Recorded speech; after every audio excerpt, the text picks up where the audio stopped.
Hello, everyone. Welcome back. I am Christine Dixon of The Ordinary Sacred, and this is another Q&A video.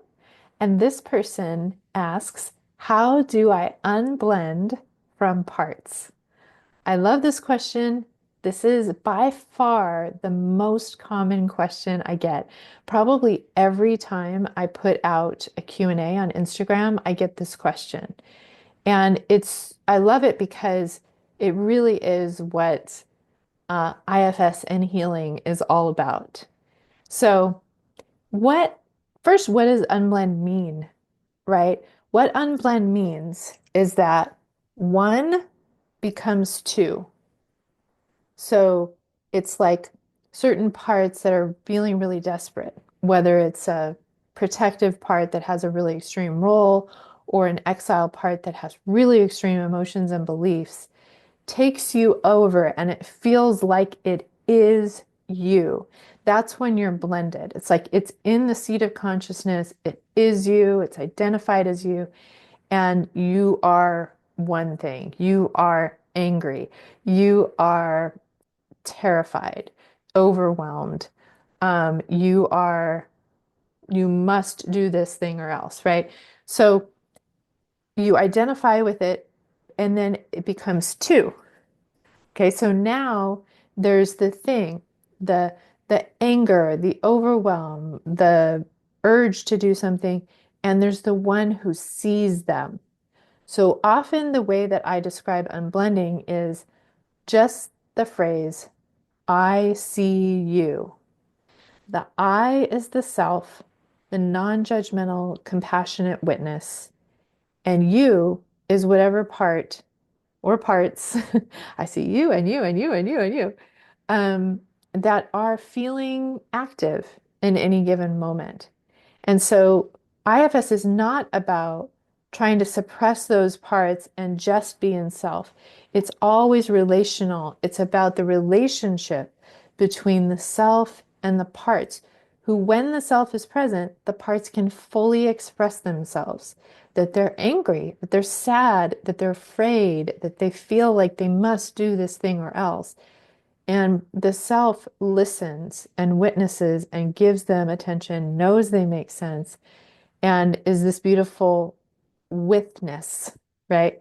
So, um, so again, unblending is I see you when the one becomes two.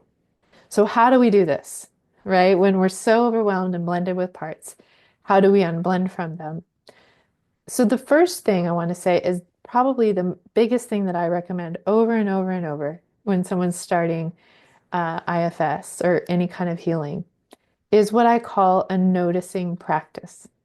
So you can start with as little time as your system will allow. It's actually better to start small, to start with, because you're kind of proposing an experiment to your parts because they're not used to um, observing what's alive in you. They're kind of trying to run from it, suppress it, avoid it. And so it can be scary to them to kind of go toward it. So you propose an experiment. What if we do this for 5 minutes? And they're like, no, it's too long. Okay, what about 2 minutes? Okay, I'm willing to try for 2 minutes, right? Maybe it's 30 seconds, 10 seconds. I don't know. But then you can practice a noticing practice. And what I like to call it is that you're turning the spotlight of non-judgmental attention. Like you can turn it outside on your senses, right? What do I see? What do I hear? What do I feel? What do I taste, smell, hear, right? But you can also turn it on the inside. And so that's what we're doing. We're noticing what is true. Sometimes I'll say, what's alive in me right now? What is true in me right now? And I like to look for my pets, P-E-T. P stands for my physical sensations. Like I noticed that I had shallow breathing just now. Like just the thought of, oh, I'm like, oh, I'm going to do that. I'm going to notice that. Hmm. I'm so curious. Like, is there one who was getting me out of breath right now? But I'm just noticing it. There's no fixing it. There's no figuring it out. There's no judgment of it. It's just, oh, that's so interesting. And I don't even have to stop it, right? I can keep breathing like that, but just noticing it often, giving it attention allows it to relax. So I notice my physical sensation. I notice E is for emotional energy. So um, there's a little bit of, I wouldn't call it anxiety, but it's excitement. I'm excited to answer questions, but I feel it kind of in my stomach. Your emotions are also in your body. So I can just kind of name it. Oh, yeah, I notice some excitement right now, which is probably connected to the breathlessness. Okay, and then T is for your thoughts. I'm going to notice what are my thoughts right now. I actually just made a a post about this today where you can draw a stick figure with a little thought bubble and just observe like what are the thoughts going through my mind and write them in the thought bubble so that then you can be the one. Again, the one becomes two. Now you're the one seeing the thoughts on the paper. You're the one who observes them, right? So I'm thinking, am I pausing too long for this video? Do people want to see me thinking about my thoughts? Parts saying things like that. So again, your thoughts are always evidence, usually of parts uh, having thoughts or dialogue. So, okay, so you notice your thoughts. As you notice them, you become the one who notices them, and now there are two or more, and you can be with them.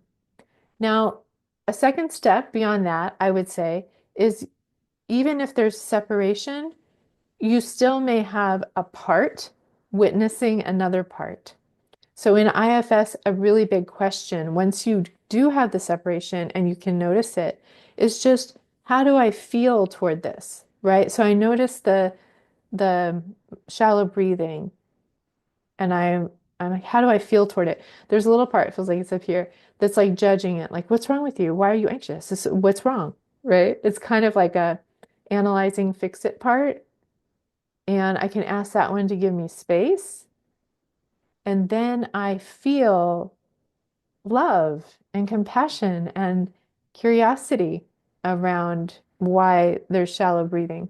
So, the second step might be to check how do I feel? Because sometimes it's hard to, like I'll always tell people when I lead this exercise, there's no judgment, there's nothing to fix, right? I'm trying to really encourage and facilitate them giving attention to parts from self. But you might have a part, and I'll even say this in the exercise, you might notice a part who does want to fix, and they're welcome here too. You can say, oh, I see you, right? If you notice anything that's not self, you can ask it too to come in front of you. Ah, and I see you, and I see you, and you, and you. And so that's kind of the unblending. Now, I said this in the last Q&A video, maybe a couple times. But another thing I love is when a part is really blended and you're feeling really overwhelmed. Basically, you know you're blended with a part because I liken it to like you have a clear glass lake, right? That's just calm and um, there's nothing going on. And then you throw a pebble in it and there's ripples. Like anything that creates any kind of ripple is a part that is blended. So and it's really anything other than the 8C qualities of self, right? So if you are feeling um, like the opposite of compassion, you're feeling judgmental, or you're feeling closed, or you're feeling, it could be numb, or it could be dissociating, like you're not present, right? The 5Ps of self, or you're feeling really urgent or really desperate, or you're feeling a really intense emotion, anything like that, right? That you can feel like there's ripples in the water, that you can kind of sense it in your body, really. And so anytime you notice that, you can ask the part, can you be nose to nose with me? Because again, the one becomes two. And now you're giving attention to the part of you, and you'll just feel a little bit of a release. And now you can give attention to the part that's feeling that way. You might see yourself in front of you feeling that way, or you might just feel the energy. And in my experience, I'll often feel curious about it, or I'll have compassion toward it because it's just like looking at another person who's feeling like that in front of me. Last thing I'll say is that I actually do have a video that I made years ago, I think, about uh, an exercise that Lot Kelly suggests to do, basically to unblend, that I really like. And I'll try to put it up here somewhere so that you can watch it if you'd like. But essentially, it's you identify the thing that you feel identified with, right? Like, I am angry, I am scared, I am overwhelmed, I am jealous, I am numb, whatever it is. And so you start with that, I am, fill in the blank. Then you move to I feel. I feel angry. I feel jealous. Right? This is kind of bringing it a little bit more into your body from just identifying as it to I feel it.